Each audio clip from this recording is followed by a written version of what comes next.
I'd like to call this meeting of the Whitfield County Board of Commissioners to order for the 14th day of November, 2022. Please silent or mute your cell phones. I'd like to ask all that are able to rise for our invocation and pledge. Commissioner Robbins. Let us pray. Our most kind and gracious Heavenly Father, we just pause to say thank you for all the blessings that you have bestowed upon us. Dear Father, we just thank you for the opportunity to live in a county like Whitfield County, dear Heavenly Father, that we can, and we just pray that you'll help us serve all the citizens of this county. Dear Heavenly Father, be with the armed forces personnel who serve us at home and abroad, and keep them safe. And dear Heavenly Father, just thank you again. In Jesus' name I pray, amen. Amen. I pledge allegiance to the flag of the United States of America and to the republic for which it stands, one nation, under God, indivisible, with liberty and justice for all.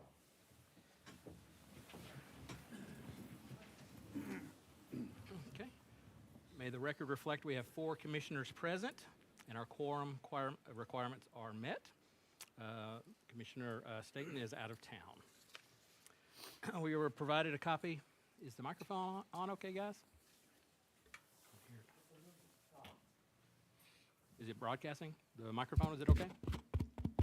Okay, I just don't hear it in the speakers. The agenda was sent out about 5 days ago. The only change that I'm aware of is to add an appointment to the Whitfield County Board of Health to the agenda. Are there any other additions or amendments to the agenda? Is there a motion to accept the agenda as written with the additional appointment? So moved. Motion by Commissioner Thomas. Is there a second? Second. Second by Commissioner Jones. Any further discussion? All in favor, raise your hand or say aye. Any opposed, nay. Passes on a 3-0 vote. The consent agenda items, those are our standard budget items related to any purchases or purchasing approvals that we did in last month's meeting. So the auditors are happy with us on that. So nothing out of the ordinary on the consent agenda. The minutes were also sent out about 5 days ago for our meeting in early October. Did anyone have any changes or edits to the minutes? Motion To accept the minutes? Motion. Motion by Commissioner Robbins. Is there a second? Second. Second by Commissioner Jones. Any further discussion? All in favor, raise your hand or say aye. Any opposed, nay. Passes on a 3-0 vote. All right, we've got our employee recognition. Philip Bowling, his supervisor. He's with the fire department, so Chief O'Brien. I think this is 2 in a row. You're trying to catch up with the sheriff's office. I can't argue with that. You first responders do good work. A couple others we need help with. Oh, yeah, come on up. Kind of unique with Philip. Good to see I'm you. just How gonna you be doing? real brief. He's been with the department full-time, 4.5 years, an engineer for us, and volunteered for 1.5 years prior to that. Carries his battalion chief. Good to see you. And Wesley Williams, it was kind of a dual effort, his supervisor and then Wesley, who's in charge of our clown posse, our education group, put him in for it. So I'm actually gonna let him speak, if that's all right. So, as the chief said, Phil's been with the county about 6 years. He and I were talking several months ago now about the change in our clown posse program because of the retirement of Lieutenant Sean Dane. One of the things I was struggling with was trying to find someone that could play the role of Sparky in the clown show. It's a really, really important part, and he was real bashful about it to start with. I don't know. I can't. Have I got to talk? No. I said, what do I got to do? I said, you got to help us with the kids, and if you can dance, that's a bonus. So this guy, he takes That's some pressure. TikTok or YouTube or whatever, studying his dance moves and TikTok, I like it. and really, every time the Sparky suit went on, this guy transformed into totally different personality. Really firing. We did videos of him. He had a dance off with Smokey the Bear at Home Depot. Did you win? But to say no, he did. Oh, yeah. We wanted. They don't look bad. Danced in all 13 elementary schools. 13, gosh. And then he was dancing out here in the street at the truck. Can't stop him. He's No. been, he's been on Channel 9 for the Daily Refresh when we did the thing for first responders. So he got to dance with the host of the show there. On live TV, National Night Out, he was there. So he's really, really been a huge fire safety program. Well deserving. Thank you so much. The insane clown palsy is back. Thank you. You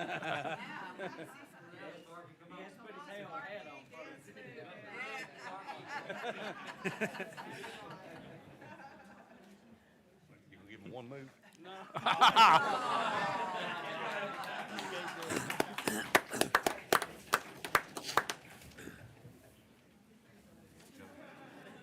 Jeff, Blanca said we didn't approve the 1021, it's just the 10-6. What was that special call meeting? What was that for? Millage rate? Oh, no, was it? just call it a special call meeting. Do what? Just call it a special call. We need to approve one other set of minutes from our special call. We approved the general Board of Commissioners meeting from early October. We had a special called meeting also. We need to approve the minutes from that. If there's a motion to approve the special called minutes. Motion made. Motion by Commissioner Robbins. Is there a second? Second. Second by Commissioner Jones. Any further discussion? All in favor, raise your hand or say aye. Any opposed, nay. All right, keeps us all legal.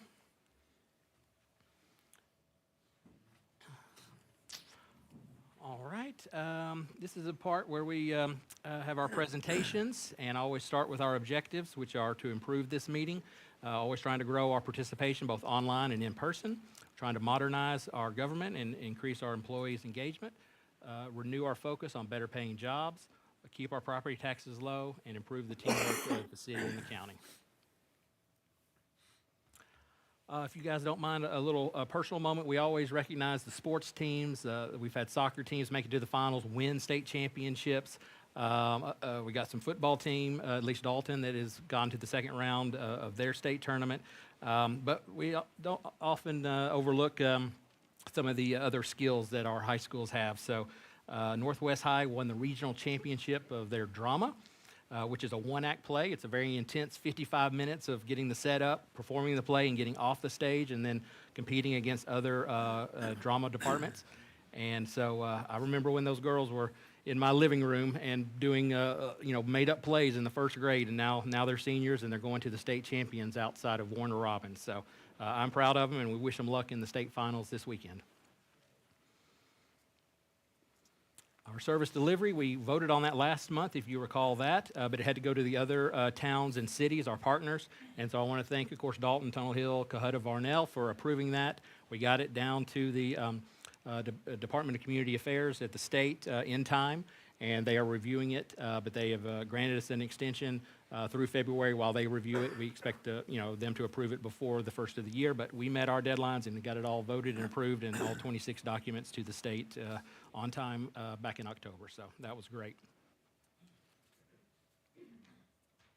We just got through with Election Day, but now we have a runoff. So first I want to thank the poll workers, our staff at the election department. They did a great job. We had a lot of monitors. We had a lot of poll workers, poll watchers, and I think it was a pretty smooth general election. And so I want to remind everybody that early voting for the runoff starts on the 28th, but you only have 5 days. So it's a more compressed time frame because it's only 30 days from the last election to the runoff, so only 5 days of early voting. And then the election on December 6th for the Senate. All right, any reports from you guys, starting with Commissioner Jones? No, nothing this month. Anything from you, Commissioner Thomas? No, Mr. Chairman. Commissioner Robbins? Library board meeting scheduled for Thursday. Excellent. All right, County Administrator. Thank you, Mr. Chairman. A couple of items I want to mention this month. First, you may all recall about 2 months ago, we had some serious flooding in northwest Georgia. Fortunately, Whitfield County was largely spared, but our neighboring county, Chattooga County, suffered quite a bit. And I wanted to point out that our emergency management department went ahead and offered assistance and supplies to the good folks in Chattooga County. And I want to emphasize that that's done because the county employees don't just serve the people who live within the boundaries of Whitfield County. We consider everybody here in Georgia to be a team, and we help out when we can, and we know that our neighboring or our partner counties will help us out as well. And the reason why this is on the agenda is we received a very nice letter from Marjorie Taylor Greene, who represents Whitfield County and much of Northwest Georgia and the U.S. House of Representatives. This letter was addressed to Whitfield County EMA, and it's addressed specifically to the selfless staff at Whitfield County EMA. And she says, thank you for all the assistance that you provided during the flooding crisis in Chattooga County. It truly was a terrifying situation. I'm thankful that the residents of Northwest Georgia can count on you in times of need. Though the work is far from over, I couldn't be proud of how the entire community selflessly stepped up. Times of crisis remind us why community is so important. I'm blessed to represent some of the hardest working and kindest people in this country. I'm so proud to represent you in Congress. I'm here to assist you in any way that I can. If there's anything I can do for you, please do not hesitate to reach out to my office. And that's not just words on a letter. I know that a number of us saw Congresswoman Marjorie Taylor Greene a few weeks ago in Ringgold at a local government event. And the meeting of the Whitfield County senior management team had a visit from her congressional staff as well. So Congresswoman Marjorie Taylor Greene does stand ready to assist us in any way she can, and we do appreciate that. The other things that I wanted to cover were, here we are, the local nonprofit grant committee update. You may, just to refresh your memory if you don't recall, Whitfield County received money from ARPA, from the federal government. There was a program to help local governments after the pandemic and all the havoc that wreaked. The County Board of Commissioners set aside a little over $1 million in those funds to be dispersed to local nonprofit organizations here in Whitfield County that also suffered as a result of the pandemic. And the update on that is that we will, sorry, I'm looking at my papers here. The grant deadline to apply has already passed. That was September 30th. 16 nonprofit organizations applied for funding, revenue reimbursement or expense reimbursement. 13 of those 16 were eligible for funding due to the qualifications that were set. The total eligible requests total $2.5 million, but unfortunately, as I said earlier, only about a little over $1 million is available. What will be happening is that the committee will be meeting at 2 p.m. on November 22nd, and they will finalize the scoring and develop a suggested award list, and that will be presented to the Board of Commissioners at the December meeting, and those monies will be dispersed from that $1 million fund that was set up for our local nonprofits. The third thing I want to discuss is the senior center transition. I thank the Daily Citizen for featuring that in their newspaper in the last couple of weeks. For those of you who don't know, the Dalton Whitfield Senior Center will be the Whitfield County Senior Center come January 1st. That was part of the negotiations and the agreement for lost that took place over the summer. The idea was both the city and the county believed that the county could probably better manage that facility given the things that we do. We've met with senior center staff and with the customers, if you will, and we will be continuing to do that. I guess the thing that I want to emphasize is that people should not expect any adverse changes in the way the senior center operates or the programming that it provides. If any change occurs, it will be an improvement of that. And I can tell you that the senior center transition team has been meeting with a number of people, including the University of Georgia Extension, to enlist them to also provide additional services as well. The final thing, and this kind of goes back to to the first item, the Continuity of Operations workshop took place on October 13th in Ringgold at the Colonnade. 5 Northwest Georgia counties, that was Catoosa, Dade, Gordon, Walker, and Whitfield, met for the morning. The first part of the meeting was classroom instruction with what to do in the event of natural disasters. Fortunately, we're not that close to the coast, so we don't have to worry about hurricanes, but there are other natural disasters that can affect Whitfield County, and even things such as spill of toxic material at one of our rail lines could also affect that as well.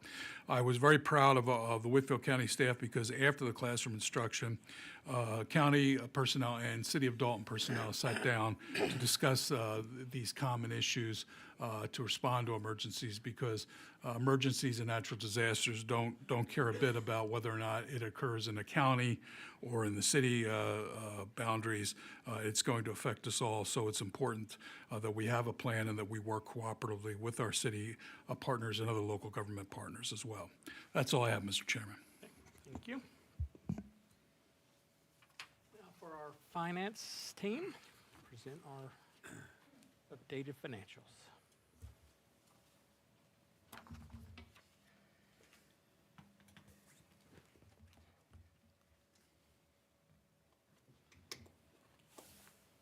So through September, or 3 quarters, we've been through 3 quarters of our year.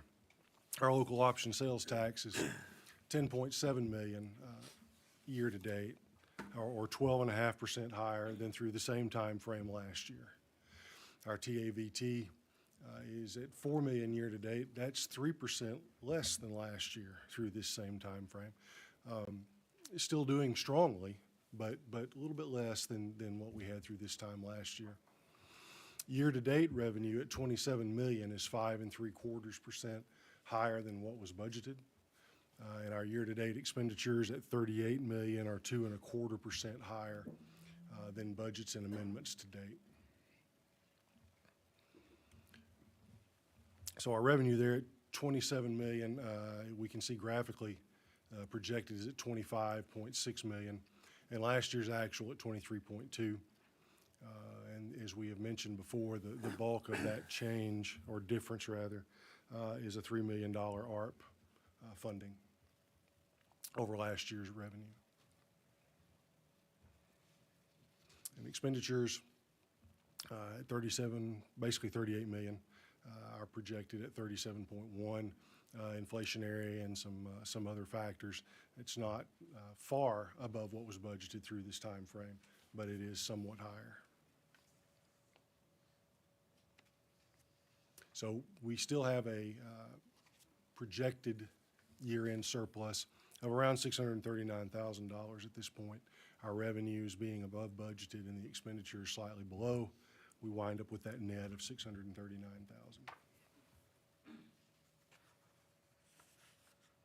So as we note, beating a dead horse, our fund balance always declines throughout the year until property tax revenues. They're the major infusion right at year end. So we're right at 18 million at September 30th. Healthy as of now, but 18 million. And the projected unassigned ending fund balance would be at 32 million as of September 30th, if there were no great changes with where we are now in performance. This is our 20 SPLOST revenues at 42 million. And that actually is I don't know if we call it typo. That was prepared on the cash basis, but accrual, we're 1 month behind. Actually, at the end of October, in preparing these statements, we received what was attributable to September collections. So cumulative collections at the halfway point are 43.9 million. Projected project expenditures at 23.5. Our bond debt service, 13.5 million. We will begin in January again setting aside debt service for next year's principal and interest payments. Those have been made for the year as of October, so the set aside is actually basically zero as of now.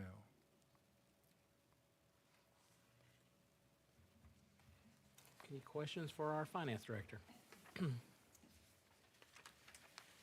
Well, I want to thank you and all the department staff. As you showed on that graphic, that we missed our expenses by 2.2%, but you know, the highest inflation in 40 years, which we didn't know when we were working on the budget this time last year. We had no idea and it's at almost 8%, 7.8 or 7.9% inflation. So the fact that we're only over by 2.2%, I mean, I think that's just a great testament to you guys and this board for holding the line and trying to come in as much as we can, even in these inflationary times. So I'm proud of that. So I think y'all doing a great job. Appreciate it. Any other questions? Motion to accept the finance report is committed. Motion by Commissioner Robbins to accept the finance report. Is there a second? Second. Second by Commissioner Thomas. Any further discussion? All in favor, raise your hand or say aye. Any opposed, nay. Passes on 3-0 vote. Thank you. All right, this is our first opportunity for public comments. Anything that is on our agenda, or of course, Mr. Green, you called in earlier, would have something that you would like to present to us. We're happy to hear from you. Is Mr. Green here? Blanca, do you know who he is? All right. Anyone else? If you have an item, if you saw our agenda, that you any item on the agenda, we'll have. Yes. I do know something about what Ricky Green was going to say, if you want me to let you know what was going on. If it's an agenda item, that's acceptable. I've talked to him several times. I can fill you in on what his issue was. He was going to talk about it if you want me to. Okay. We'll give him through the end of the meeting if in the general comments at the very end if he's here. If not, you can give us a brief update on it. It'd be great. All right, we'll move into our agenda items. The first one is a new ordinance. This is just a first reading. We're not going to vote on it. I'm not going to make any changes to it. I've just been reading it the last several days. It's posted on our website, so we're looking for public comment, but this is related to subdivisions and how we lay out new subdivisions, what the expectations and the engineering requirements for the roads and the driveways, et cetera. So we don't have to keep making this up as we go. That's the goal. I don't know if we'll have it's possible we could, of course, legally vote on it next month and adopt this, but if we have public comment or if we're not ready, then we're just not going to be ready. But I'd love to have an update from you, Mr. Benson. Did you have a chance to look over the submittal? Do you have any specific questions, first of all? I'll be glad to give just a little overview of what What the we're process trying has to been accomplish. and what the main goals are, yeah. Well, we, over the years, we in the engineering department and the public works department have seen that there's been a general confusion by developers who are seeking to build what we term a major subdivision, which is any subdivision which includes its own internal road. That's a major subdivision. A minor subdivision is one in which the property borders or fronts on a county road, and all the subdivision lots front on that county road. And we've seen a lot of that type of development in the last few years. But there's been a general confusion about what the road standards are. The way the code was written 20-some years ago, the road standards were split into several different chapters, 3 different chapters of the code. It was written in very technical language, and when plans were submitted, we could tell there was some confusion as to what was actually required for the road to be adopted by the county upon completion. And so that was one of our goals, is to clarify that. So we put the standards in graphic form, in a form of details, where they can see dimensions and a picture of what is required, and in table form also. And so we think that's going to reduce some confusion. Also, there's a certain type of curb that we're trying to eliminate because it does not hold up over time. It's extruded curb.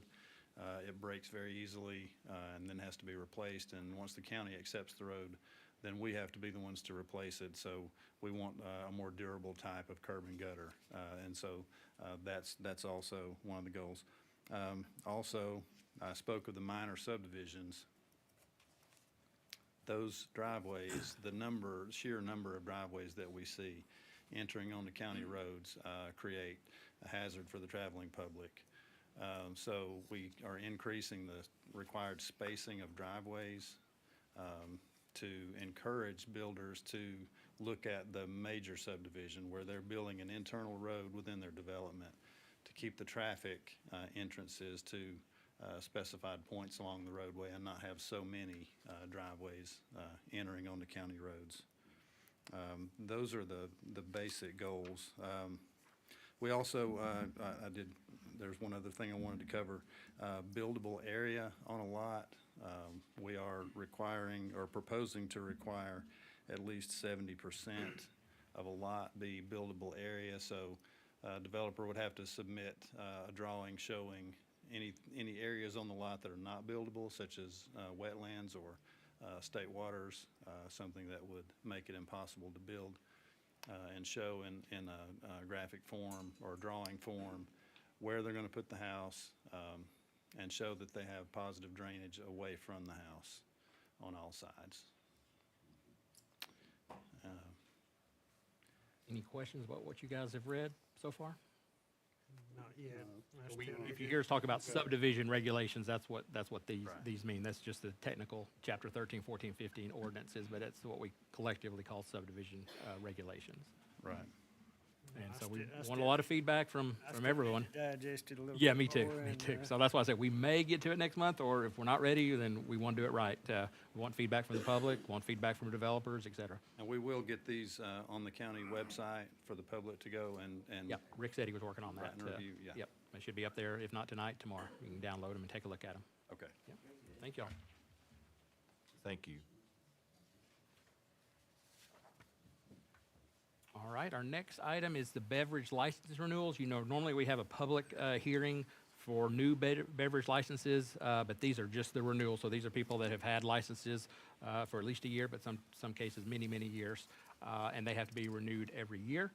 So there was a list of all the renewals, and if we have complaints or people have issues over the years, then of course we can decide not to renew someone if it's become a nuisance or some kind of concerns, or if somebody gets a felony, then they can't have an alcohol license anymore, those type of things. But all that was checked out, and the list, I think it's about a page and a half long, of renewals is submitted in the packet.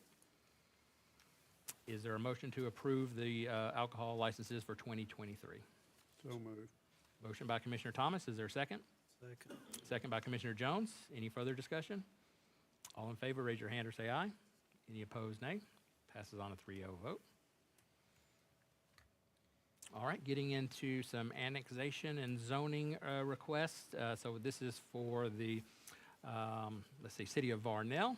One piece of property, there was no land use objection noted, so they would like to annex this one parcel. Is there a motion to approve Varnell annexation? So moved. Motion by Commissioner Thomas, is there a second? Second. Second by Commissioner Jones. Any further discussion? All in favor, raise your hand or say aye. Any opposed, nay. Passes on a 3-0 vote. Another two parcels to be annexed in Varnell. There was also no land use objection found. Motion to approve Varnell annexation. So moved. Motion by Commissioner Jones. Is there a second? Second. Second by Commissioner Thomas. Any further discussion? All in favor, raise your hand or say aye. Any opposed, nay. Passes on a 3-0 vote. And the town of Cohutta would also like to annex one particular property. No land objection, use objection found. Motion to approve town of Cohutta annexation. So moved. Motion by Commissioner Thomas. Is there a second? Second. Second by Commissioner Jones. Any further discussion? All in favor, raise your hand or say aye. Any opposed, nay. Passes on a 3-0 vote. And a rezone request. This is to go from R5 to general agriculture. Christopher Byrd. And that was approved by the Planning Commission on a 4-0 vote to rezone his property. Is there a motion to approve the rezone to general agriculture? Motion. Second. Motion by Commissioner Robbins, second by Commissioner Jones. Any further discussion? All in favor, raise your hand or say aye. Any opposed, nay. Passes on a 3-0 vote. Second rezone, this is from R2 to R5. If you recall, there is I think a mobile home on this property. He wants to replace it with a engineered home and rent it out. There was quite a lot of public comment about the potential of having a duplex down the road after this is rezoned. And the zoning committee put a condition that it could not have a duplex, even though R5 in most cases would allow it. Is there a motion to approve the rezone to R5 with a condition no duplexes are allowed? So moved. Motion by Commissioner Jones. Is there a second? I'd like to discuss Oh, I'm this. sorry. Yeah, discuss. An engineered home, I was thinking it was a mobile home. What's the difference? I think you have a foundation. Don't you have a foundation on an engineered home? It's a manufactured home, Manufactured home, yeah. Has it got to be on a permanent foundation? yeah. I think it does have to be on a foundation. Mobile home doesn't No, have to be Jeff. on a foundation. Yeah, it has to be on a, but the outside doesn't have to be holding it up. It's usually just a screen with, Yeah. stuff over it. Excuse me. Oh, facade. Mis- I don't think that's what it is, Jeff. I think. Gene is the expert. Kevin? A manufactured home, I'm not sure what an engineered home is. A manufactured home is one that's been approved by HUD, has a sticker on it. Not necessarily, it does not have to have a permanent foundation. Okay. It's tied to the ground. It can have concrete block or brick around the skirting, but it is not. Required. Well, I'm just not for the rezoning from R5 to from R2 to R5. With the way it's You know, worded. there's stick-built houses all around in that area. And the closest mobile home I saw was about a half a mile from there. There's 7 mobile homes in Lee Estates on Wagon Way and North Lee Drive. Where is that? Jeff. On back In in the Lee back? Estates, yes. Well, anyway, when you enter that area, it's R2. And I'm just not for changing it to R5. Because what are we gonna do as a board when something happens to the house next door to this proposed mobile home and they want it rezoned to R5 so they can put a mobile home? It's changing the character of that immediate area, is the way I see it. Other comments? I agree with, The mobile Jo- homes that are in the subdivision? no. Wait. No, we can't have public comment, sorry. Well, I went there today. I didn't drive all the way back in to the very back of the neighborhood. I assume that's what you're Yeah. talking about. So that's not what you see when you start in that neighborhood. What you see are what are referred to as stick-built homes. So that's the first impression you get in that area. So that's my reasoning. That's just my opinion.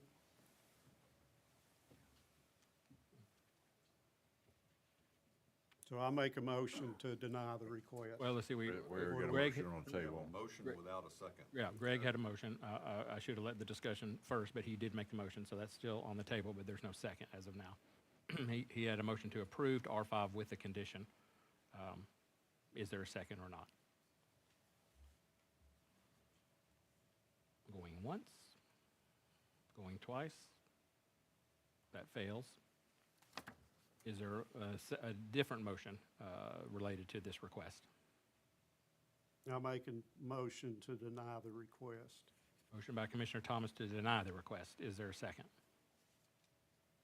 For the purpose of discussion, I'll make a second so I can get a clarification. Second by Commissioner Robbins. Is there further discussion? Yes, but are you concerned about, Commissioner Thomas, are you concerned about the wording that it says engineered home or mobile home?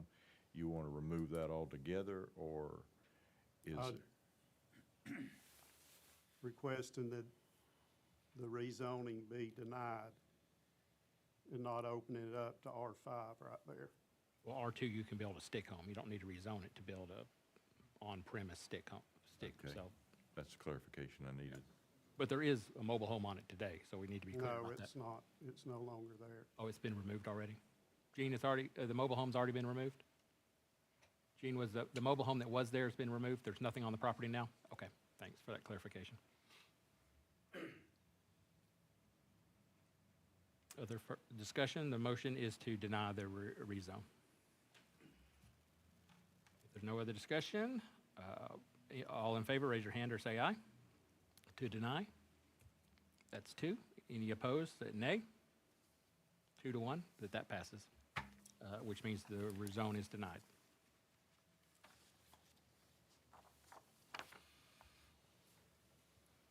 The last rezone is an event center, which requires a special use permit. This person acquired, Mr. Mason, I think he's here today. How you doing? No, I'm not Mason, but I need to comment on this, please. Yes. Yeah, we just received the drawings today, so I did have a couple of questions about the drawings, which was required by the Planning Commission to, before we would go forward with a vote, and those just came in at the last minute today. So I don't know if everybody's had a chance to review them. I did look at them briefly. I had a couple of questions. Are you going to speak on behalf of Mr. Mason? Well, yes and no. Mr. Mason's here in the back. Oh, okay, yeah. Yeah, do you mind coming forward and just talking to us a little bit about your drawings and blueprints that you sent us?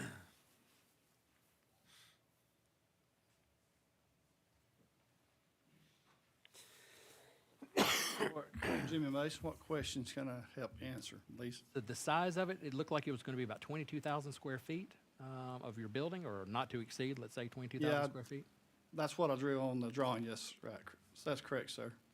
What would be the occupancy? We obviously don't have a permit, or we haven't issued a permit, but what kind of occupancy, what kind of parking spaces would you have for something that Typically- size? Typically, we'd probably stay less than 500 people if we ever build it. That's more than likely, it would be about the size of the one we have now. But when at the last meeting, they asked me to draw something that Right. This, you know, can always do less, but we you can can't always do more. less, Right. so Yeah. I sat down and drawed small bill. Well, we don't know because this is nowhere near in the future at this point. So I sat down and just drawed a building a little larger than what I already have, just for not knowing what the future may hold. And on your other piece of property, what is the size, It's approximately how many square feet? 140 by 80. Okay. And I think I drawed this in 120 by 140. Right. Okay. You know, I just squared it up. It'd probably have a lot more shape to it than that, but I just blocked out a square showing a space on the property. And what's the occupancy or the most that you've ever had in the other facility? 299 is what we're regulated at. Okay. And that's, that's typically, we stay under that. Right. I mean, we'd rather stay around 200 is what we like. Would you mind setting a limit? Would you have any issue with that at 299 for this new one as well? That's no problem either. We can set 299 at this one. Yeah, well, of It's course, all you have to that- go through the permitting and build it and get the Yeah. fire chief out there, but in Well, theory, only- you limit only reason- yourself. Because where this is located, I could go higher and put a sprinkler system in if I wanted to. But 299 is non-sprinkles requirement. So that's why I drew this bigger. If we ever decided to go bigger, we could put sprinkler systems and go up to 500. But at this point, we have no intentions of that. But what y'all asked for me to do is put something down there in case we was to. So right now, that's not it. That's not in the plan.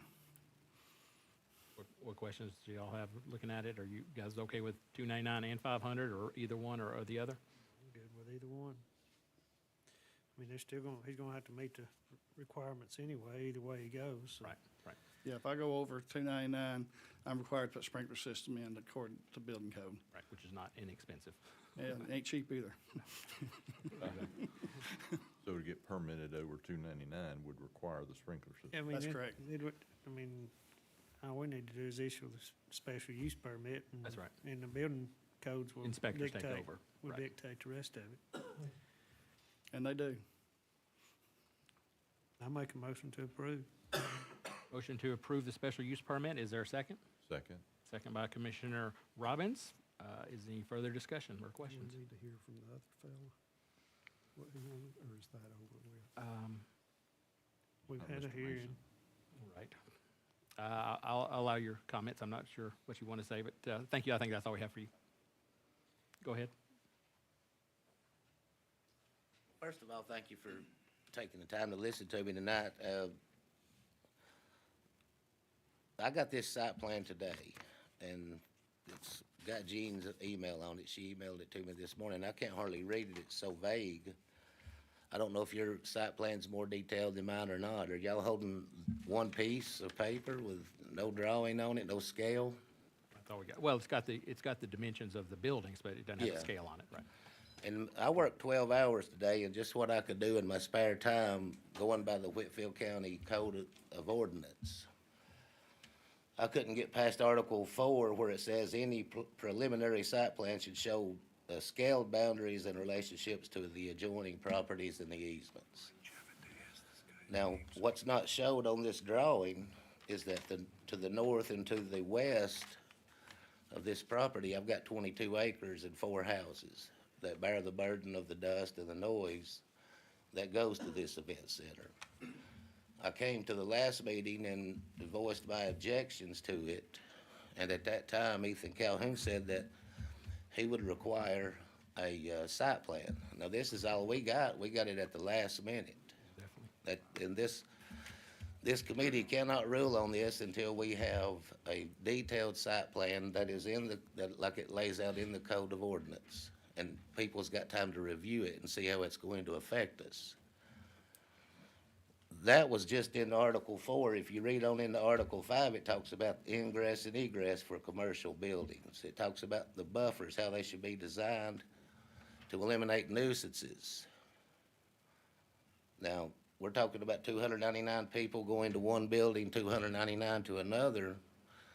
What this drawing doesn't show is 25 feet to the north of this road, I have a residential house. Now, there's certain things that need to be answered before the county issues a permit for this. We need time to review it, and I think y'all gentlemen do as well. I came to the last meeting. I'm not in objection to this event center. I talked to Jean Garland this morning. I told her that I think it would be good for the county. However, it needs to be designed to where everyone is affected the same. I shouldn't have to bear the burden of all the traffic and the dust when it's clearly laid out in the ordinance that Whitfield County adopted in 2015, amended last year or this year. See, most of the objections that I have, it's done been thought of, it's laid out in the law. So I ask tonight that you table this for at least 30 days till we can get a proper site plan. Let us see how it's going to affect everybody on it. And you know yourself, if you got 299 people at an event, there's gonna be at least half of the people coming in, half the traffic's gonna be catering trucks, garbage trucks, you've got lawn care trucks, you have all this equipment and stuff that goes with it. Now, where's that equipment gonna go in and out at? Is it gonna be on the road that me and him share? That's 25 foot from my house, where I've got grandkids and we're trying to live, and we've got silica dust blowing up constantly, choking us. It's interesting that the ordinance that I was reading was adopted in 2015, about 6 months after the first special use permit was given to him. If it would have been 6 months later, before that permit was issued, the county would have made him solve the problems. Now, we need time for this, or it's gonna be asking for an appeal. I don't think anybody wants to do that. I certainly don't wanna have to take off work and spend the money and come up here. All I want to do is get a fair deal for everyone, that's good for everyone. And again, it's already laid out in the ordinance law. If we go with that, we should be good. Thank you. Thank you. And I can add to that Mr. Mason will require a full site plan to get a permit to build. And we're not dealing with that tonight. We're dealing with You're just dealing with a special use permit. special use. What the motion is, as I understand your motion. You feel like the document you got, did that meet the condition of the planning board? Yes, I did. Okay. That's your motion. Yeah, I mean, my thing is, before he builds, he's gonna have to bring a full site plan in. With the With the- stormwater runoff, the whole 9 Yeah, yards? yeah. Electrical, everything. Yeah, it's gonna be a full detailed, and this has to be approved. And it has to be, it's gotta, we have to know how it's going to affect us. It's already in the Well, law. we can't engage that right now. You know, we have to vote on what your, So the motion is to approve it. We can vote that down and table it, or we can approve it as is. We got a motion and a second. Call for the question. John had a, Go ahead, John. Kent, could you or Gene elaborate on the, just, if we approve this, what, when he Next gets steps. ready to do it, the next steps that, yes, sir, the commissioner's correct, he'll have to do a full-blown plan with engineered studies and stormwater and everything for, he's even allowed to have a land service program. So this is just the first initial step. And that's not what's on the table. Your motion's what's on the table. right, yeah, it's just. Any further questions for our legal or Gene, planning? Jim, on this tonight you're gonna issue the permit? No. Well, not the building permit, No.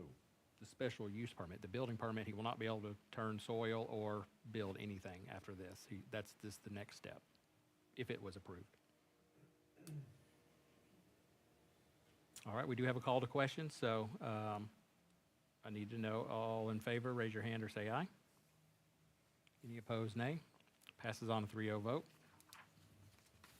But again, he cannot start building or moving dirt without additional drawings and approvals from our staff. Now, will that be at a public meeting? No. Well, how's the public supposed to know? How's anybody supposed to know what's fixing to get rammed through there unless it's in the public view? Building permits are public documents. I guess he could request that. Yeah, do we have to do an open records request to get that? I think you can just go down to the building department, they'll issue them. Yeah, oh, and they're online. Blanca's telling me they're online as well. So we can tell you how you can access those. All right, our next item is a grant for application to our park facility. So qualified census tract is an area that's either undeveloped or lower income. And the state has opened up some additional grant money, up to $2 million for several different parks, which we would only have a 10% match. So it'd be 90% funded by the state in these lower income areas where we can provide additional walking trails, specifically pickleball and tennis court improvements. But we have to apply, and the deadline is coming up pretty quick in the next week or so. So we've got to get that out. We may or may not win, but our commitment would be $100,000 for each project, or 10% of the $2 million if we won the whole thing. Is there a motion to approve applying for this grant? so moved. Motion by Commissioner Jones. Is there a second? Second. Second by Commissioner Robbins. Any further discussion? All in favor, raise your hand or say aye. Opposed, nay. Passes on a 3-0 vote. We do a lot of grants. We win some and we lose some, but we are applying for an additional grant with the local assistance. This is, again, a $100,000 grant, and it would be over 2 payments of $50,000 each. This is related to the Tribal Consistency Fund. What would we spend the money on, County Administrator? Buses, equipment. Oh, yeah, transportation. Diane, I think that's right. Yep, yep. Improvements in our transportation, Diane? Okay, yep. I forgot they're the ones that fund our Whitfield County Transit or help us with different grants from time to time. So that would help us either repair or purchase additional busing. Is there a motion to apply and accept these grant documents? Motion. Motion by Commissioner Robbins. Is there a second? Second. Second by Commissioner Thomas. Any further discussion? All in favor, raise your hand or say aye. Any opposed, nay. Passes on a 3-0 vote. Additional grant, this is our, also for our rural transit buses, 55311. We do typically receive this grant on an annual basis, but we have to reapply. And it is a 50% match out of this amount. But again, we budget for this, and we do apply each year for this one. Is there a motion to approve the 5311 grant application? So moved. Motion by Commissioner Thomas. Is there a second? Second. Second by Commissioner Jones. Any further discussion? All in favor, raise your hand or say aye. Any opposed, nay. Passes on a 3-0 vote. And I think our last grant, this is for our judges.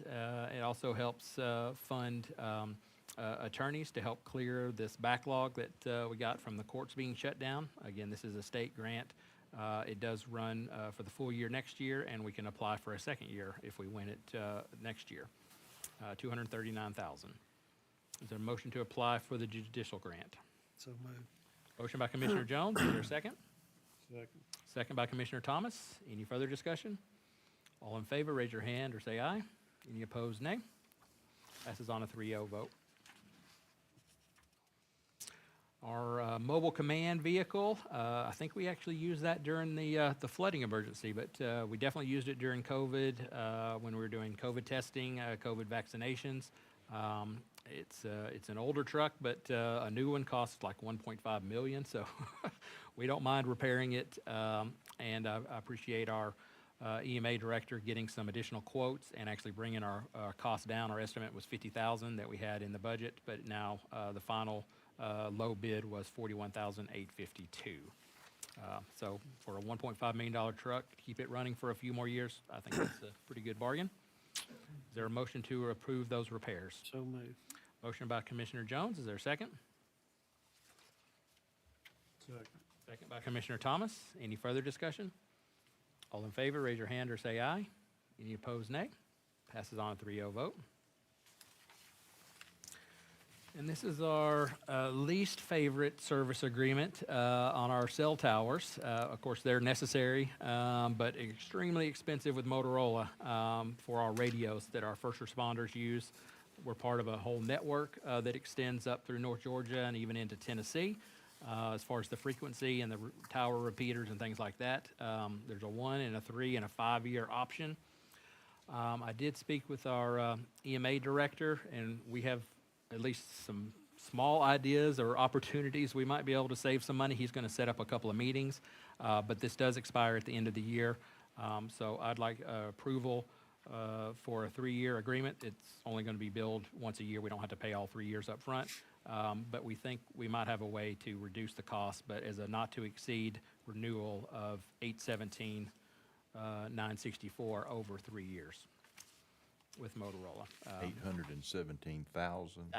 Yeah, that's for the towers, the renewal on those. If the tower goes down, there is no backup. It's expensive, but at least our guys can talk to each other, That's Yep. important. Fire, police, and ambulance. and they couldn't yep. before, so. That's important. Yep, it's digital. We had a maintenance agreement, but now that's expired. We extended it for short term in August, and this is the long-term renewal. I don't know what the odds of success are, but we've got a couple of things we want to try to reduce that, but that way we don't have to come back. I'll definitely advise you if we save money, but that would be the worst case, a 3-year agreement. Is there a motion to renew for 3 years? So moved. Motion by Commissioner Jones. Is there a second? Second. Second begrudgingly by Commissioner Robbins. I'm with you, Barry. We'll pray for a miracle if we can get that reduced. Any further discussion? All in favor, raise your hand or say aye. Any opposed, nay. Passes on a 3-0 vote. We have a request from our Sheriff's Department and engineering group. They've been working on, of course, the courthouse has been completed for a few months, but we do not have cameras as far as security cameras in the new area, and our what they call a distress system is also outdated. It doesn't work as well, uses an old frequency.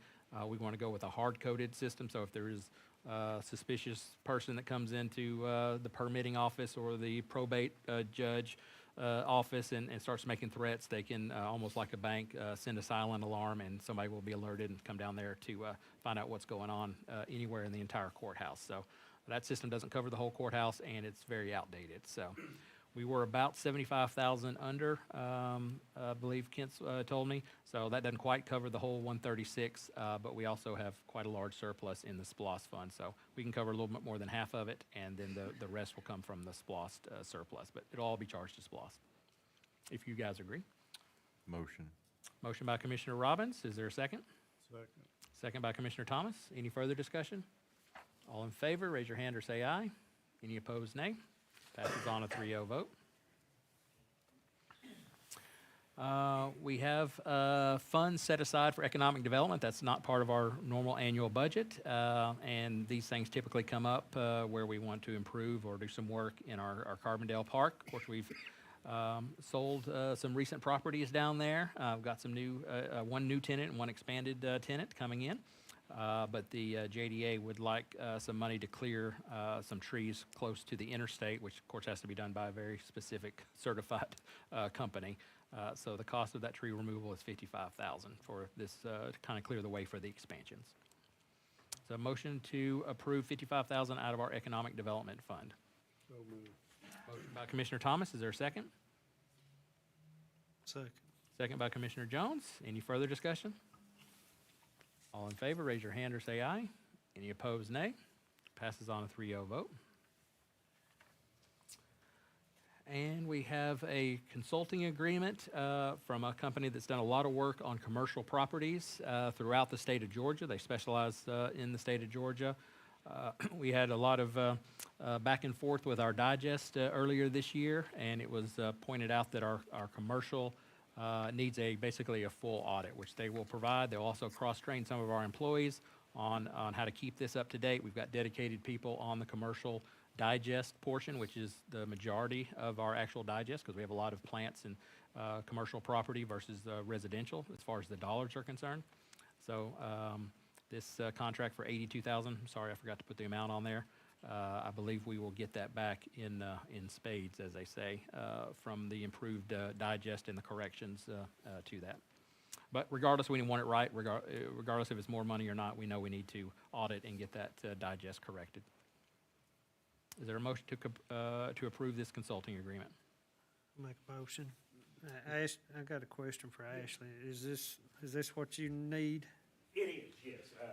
GMAS is already a firm that consults with us several times a year, and as Chairman Jensen said, they are commercial and industrial specialists, and as you see in their proposal, their resumes are quite strong, so absolutely, the Board of Assessors and I are definitely in favor of this proposal. Okay. Commissioner Thomas said, we were discussing it beforehand, they will even go to court if their changes get appealed, right? I mean, we have to pay a small fee, but they're basically back their work, right? They don't just come up and with a crazy number and they're off the hook hook. and then leave. Yeah, part of the proposal is representing the Board of Assessors for appeals. If that comes to that. If it comes to that, exactly. Yeah, you do have to pay a small fee for that appearance, but that's $500 is nothing, Right, that's a per hour rate. Exactly, just to cover their additional expenses. $82,250, but then it says $750 and $1,000. Oh, $750, I thought it was $500, $750? 500, 1,000, I thought. But either way, yeah, it's $750. But yeah, it costs a whole lot more than that to go to Not an appeal. through appeal. So Right. that's just basically their travel expense. They'll back up the changes, so that's good. Any further questions for our property chief appraiser? And the time frame? I'm sorry, I didn't see that in here. We can have it rolled out for the 23 digest. And they get started probably next month sometime? We'll be getting started, yes, exactly, next month into the first of the year with the holidays and everything. Yeah, sure, understandable. Okay. That'd be great. We have a motion, but no second. Yeah, was it Commissioner Jones made the motion? Yeah, was there a second? Did anybody second that? I'll second it. Second by Commissioner Thomas. Any further questions or discussions?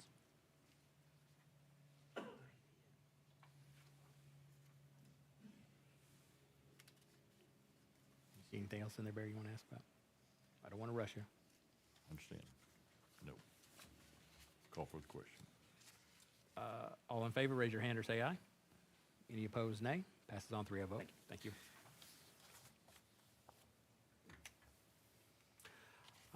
Nothing to vote on here. We just want to make the public aware and ourselves come up with our final dates, a couple of tentative dates. I think we may even go with a third option here, but we have public hearings. There's official meetings that we have to have by law, but these are just work sessions that we have amongst ourselves. But of course, the public is welcome to attend. We meet with the department heads, with our county administrator, and just work on our budgets over a course of 2 nights. Both constitutional officers, if they wish to attend, and department heads for sure want their participation as we work through our budget for 2023.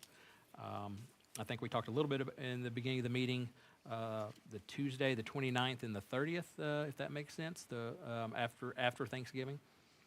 But open to whatever time and date you guys would like to propose. It's going to be a long night, probably 2.5 hours, 3 hours. Not the most exciting, but we're it may be the most important, but maybe not the most exciting time that we'll spend together. What night of the week is that? Tuesday and Wednesday, We have, the 29th only and reason it's not 30th. Monday, the 28th, is that is planning and zoning.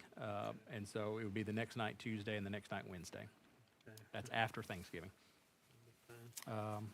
We'll probably have them over in the bank building, but we'll publish the location and the exact times, but it'll probably be from 5 to 7:30 at least. If we go longer, we go longer, but. At the county office. At the county bank building offices, yeah. I didn't mention the name of the #1 bank. They won't. So, anyway, we'll post that, but you guys are okay tentatively saying the 29th and the 30th? And Bob will get with you before that as far as just working through what department heads are available that night to meet with us, and then see if constitutional officers maybe can, if they're interested. If they don't, then your budget team can present for them the next night.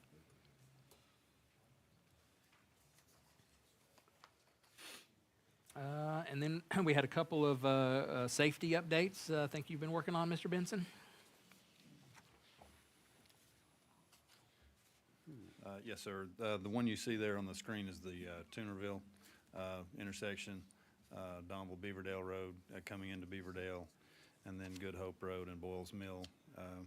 So that project is, we've got a two-phase approach to that. The first phase is a realignment of the Donville Beaverdale Road intersection as it comes in at that sharp skew. We're moving that intersection. It would be kind of southwest, farther away from the four-leg intersection. That design we did in-house and is complete, and we've gotten that design to a contractor to give us a cost estimate. So we're awaiting the cost estimate. Hopefully, we will have something for the December meeting, if not sooner. The house. No red light for right now, correct? Just That's right, and yes. The second phase would be, once that project is complete and we assess traffic flow, at that point, we'll make a decision as to whether a signal is needed at the four-way intersection. I suspect that it will be, but we take traffic signal installations very seriously, and we don't install them where they're not absolutely needed, because they bring their own challenges and their own different types of accidents with them. So we want to make sure that it's needed before we install one. The other intersection there, the Houston Valley Road and Mount Vernon Road, we had contracted with Atlas, that used to be Moreland Altabelli, to work on a comparison of roundabout versus traffic signal, and then proceed with a design. With all the federal money that's been available, there's not been as much progress made on that as I would have liked at this point. They said they are close to making a recommendation. It looks like probably a roundabout is going to be the preferred type of intersection there. seems like a good location for one from a layman's standpoint. That would, of course, be for you to approve, to move forward with that. The roundabout will almost certainly be a little more expensive to construct. Although not being on a state route, the procedures for going through with the design are not as lengthy as they would be with GDOT. And so the design will be a little bit less expensive. Not to say that it's smaller, not to say that it's any less safe, but just the entire process doesn't take as long, and it's a little bit cheaper to build. So hopefully we will also know Not cheaper, something less on- expensive. Yes, better choice of words, better choice of words. Also, there was a request for an update on the Donville Road 286 intersection, which is not, I mean, one of the roads, obviously Donville Road is a county road, but 286 being a state route, we don't have control over that intersection, but we did receive a letter from GDOT last week that a roundabout is planned for that intersection. Their funding mechanism is just so much lengthier than ours, requesting federal funds and moving forward through their process. So engineering is not scheduled to start until next year. Construction is currently slated for 2026, and opening is Always estimated to years be when you get those. sometime in 2027. Thanks for checking. At least we got some concrete dates that we can. They're not concrete, I can assure you. Not even asphalt. Concrete promises. Other questions for Mr. Benson on these two? So So you're gonna have Hopefully these next done, month. you're gonna have these done before the first of the year, on paper. on paper? What year? Thanks for checking. Okay. You're welcome. Thank you.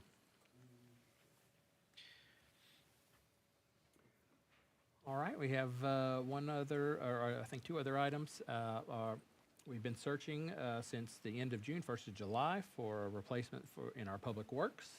And we have a motion to accept Stephen Bratton as our sole finalist for that. And then, assuming there's no objections in the next 30 days, we would name him as the permanent.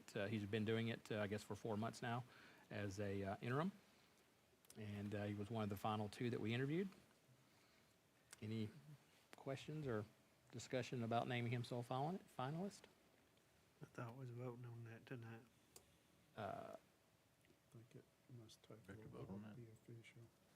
Well, I guess he's technically not a department head. We don't have to vote on that. Well, you just Just name him. declare it. Okay, he's declared, unless anybody has an objection. I don't think Under anybody. the open records, you have to give 2 weeks' notice, Okay, before you make a final right, selection. that's what I was talking about, the feedback, yeah. So he's named sole finalist, unless you have an objection, somebody here, he's named the sole finalist. He's doing a good job so far, for sure.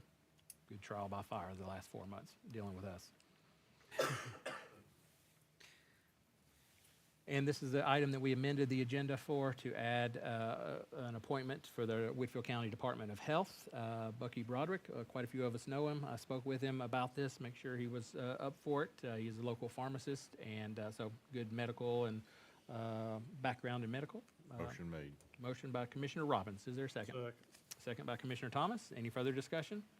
All in favor, raise your hand or say aye. Any opposed, nay. Passes on a 3-0 vote. Now I know there's a few people for public comment. Doesn't have to be on our agenda, can be on any topic. If you want to speak on your own behalf or someone else's behalf, make sure you have their permission, but that's up to you. Well, I actually want to talk upon my own. Sure. Took the wrong thing out here. I don't think I'll read your agenda. I think we've been through that. As some of you know, they're building agriculture. They're putting the 16 chicken houses up. So that's a pretty industrial site.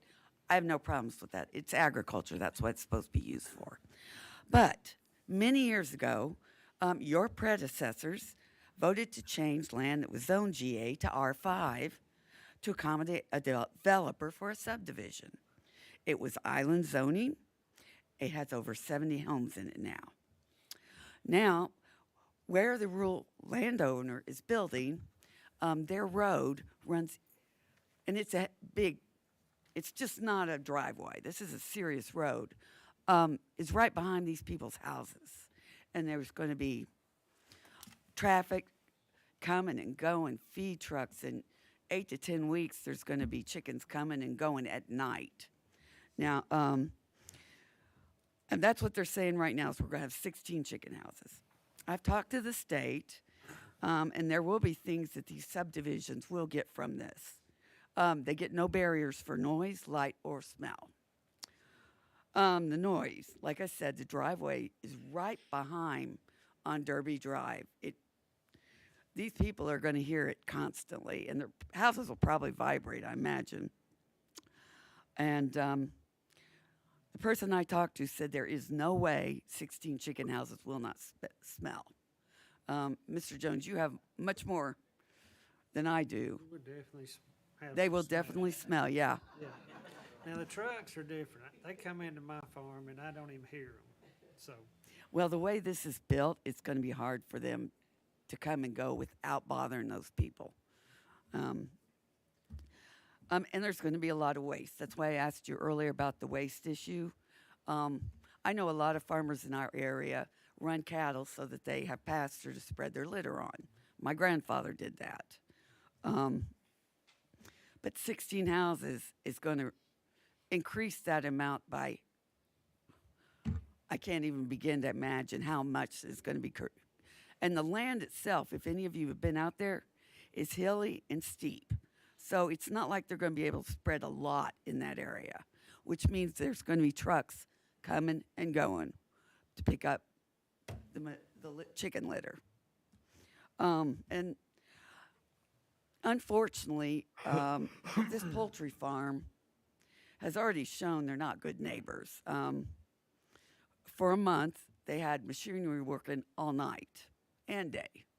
And we're not talking about a little bobcat. We are talking about tractor tires this big with two of them on the back. I've never seen that big a thing except up north where they have the 500-mile row crop farms. So, and they were shut down at night by the sheriff's department. Noise violation, yep.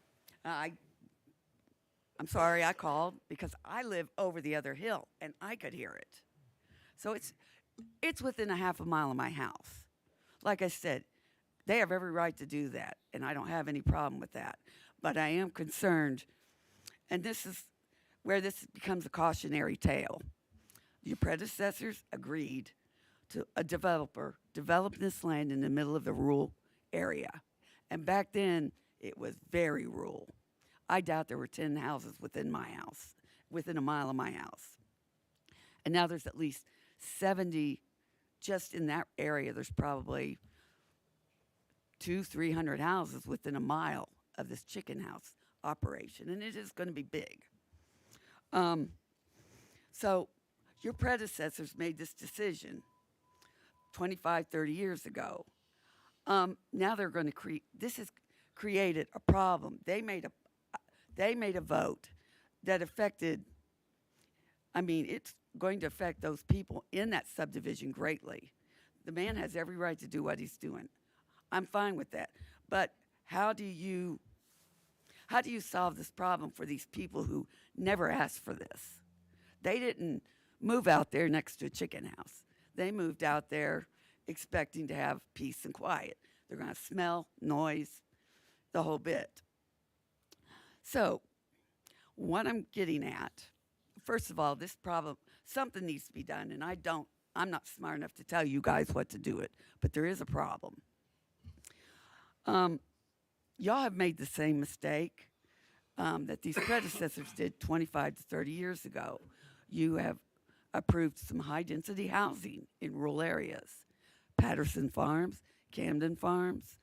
There is rural land around there, and they could potentially face something like this or worse. So what I'm asking you to do, I know this is an already done deal, but these have created an island.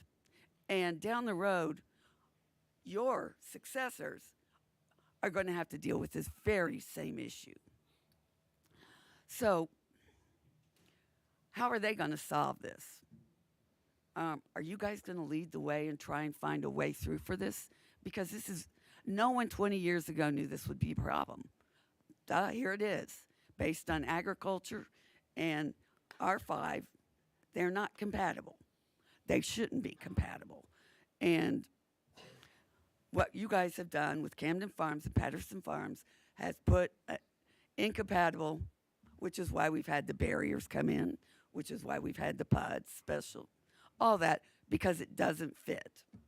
So what I'm asking you to do is don't leave your successors and my children and your children with this same issue that these people are going to have to live with, because I don't know how you fix it. You can't make agriculture build a barrier, and there's no barrier that's going to help the sound and smell. So I guess take care of your problem now and don't leave it to someone else to pick up the pieces. That's all I'm asking. Think about down the road. Think about 20 years from now, because this is what happens when people don't think ahead. And I just hope y'all can find a solution that gives those people back their peace of mind. I mean, like I said, I'm fine with the chicken houses. I have a farm. I know what it smells like, so. But thank you very much. I appreciate it. But please find an answer if you can. Thank you.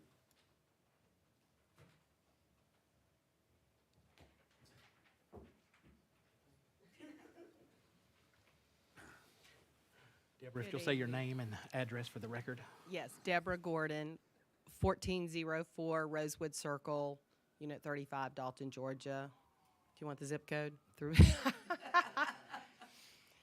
Good evening, Chairman and Commissioners. I just want to start with saying thank you for the great job you've been doing for us citizens in Whitfield County. You've done a great job, and I appreciate it. I know y'all probably don't hear that a lot. Anyway, I'm here to discuss something that Devin and I have talked about before, the littering. And of course, the county commissioners have brought it up at a couple of different meetings I've known about the issue of littering. And again, we can throw money at it and have neighborhood cleanups and all that, and that's great, and it looks good for a while, but it's not everlasting. So, and again, you've heard my proposal before. I'm probably going to give my age away here, but I remember growing up, the campaigns for littering, Give a Hoot, Don't Pollute, and the Native American with the tear going down his eye. And it really made a huge impact on me as a child. It really did. And we've got a problem when there's a piece of trash or a big thing of trash in a trash can 2 feet away. I mean, there needs to be some education involved here. And that's where my point is. We need to start at an elementary level. And my goal is, what I would love to do, is to go in each and every elementary school in Whitfield County and City of Dalton and talk to these individual classes, because it's hard to do a whole conference thing with that many different age children, and really start at that level of educating children about not littering and even helping to educate their parents about it, I won't teach them to say you're a litter bug, but anyway. And that's something that is going to solve this problem. It is a simple solution that will solve this problem permanently, okay? Yeah, I need to get you Amy's number at the solid waste. I know what I was I know Greg knows her. Well, it's not even just that. I know we've talked about Amy before, but what I'm saying. She went to all the schools. She started going did. to all the schools. Oh, yeah. she has started going Yeah, to I all the think schools. she picked the 4th grade, but I can give you, she has the details. I don't want to speak for her. And I think she made it through almost all the schools last year, and she's, circling back and finishing it up. But that was Okay. new. That certainly was new since we last spoke. But she's been working her way through all city and county schools, right? Okay. Yeah, I would love to be in touch with Yeah, her. and she's probably looking for volunteers or helpers and stuff But I like mean, that, wouldn't you so. guys agree that that's something that is going to permanently solve the problem of the littering? Yeah, you can't You've got always. to, and you know how enthusiastic children are. They're so willing to learn. They're like sponges, and they just take it all in. She had been focused on recycling in the past, which there's nothing wrong with that, but the littering is where Well, we of got a course, problem. recycling, but littering, On of top course, of that, so she added that conservation component. altogether it would all be tied together, Yeah, I'll send you her contact information. You can see what she's doing, what her next steps are, and if you want to help her out, that'd be fine too. Okay. All right. Thank you guys for your time tonight. Thank Good you. evening. Thank you. And my beautiful pen. I can't leave that. Expensive. Hey guys, my name's Matt Coker, 4485 Cohutta Varnell Road. I'll keep it brief. I've just got a few things. I was all ready to talk about the guy and the pony, but he didn't show up. So there's a few things that I've heard from other people, concerns about like some of the dates of when these meetings are going on. I believe it was Columbus Day. I don't know if it was you guys or the Planning Commission, but there was a meeting that was kind of changed at the last minute. And I heard a lot of concern from some people about, well, how do we know when the meetings are going to be? That holiday was known about all year. So there was really no reason for there to be a last minute change in that case. So one thing that I've been concerned about is that with seeking public involvement, the best way to do that, in my opinion, is to make sure that everybody knows exactly when all of that stuff is going on. That definitely helps. So there is another place, and I don't know if this is an official source, but there's another place that's carrying some of the dates of these things, and every now and then there'll be a discrepancy there. I have some people that know more about that. I could get more information about that source if you guys would be interested in pursuing that, but we have to know when these dates are, I mean, or we can't be here. And it's something that I've heard people say something about. So also, we're live streaming the Board of Commissioners meetings now. Thank you for that. That is a serious step in the right direction of community involvement and transparency. But I would like to suggest that we start live streaming all of the meetings that are open to the public. The meetings that are not open to the public, of course, that's off the table. But the meetings that are going to be open to the public, I think it would be a very good thing to try to live stream those to make it more accessible to the public as well. So, I mean, there's been times that even myself, I was unable to be here, and I did watch your live stream, and it was great to have access to that. It really was. And I think that expanding that access to other things, like the Board of Assessors and et cetera, would be a positive change for community involvement. So, thank you, guys. Other public comments? Going once? Is there a motion to adjourn? Motion by Commissioner Gregg. Jones. Good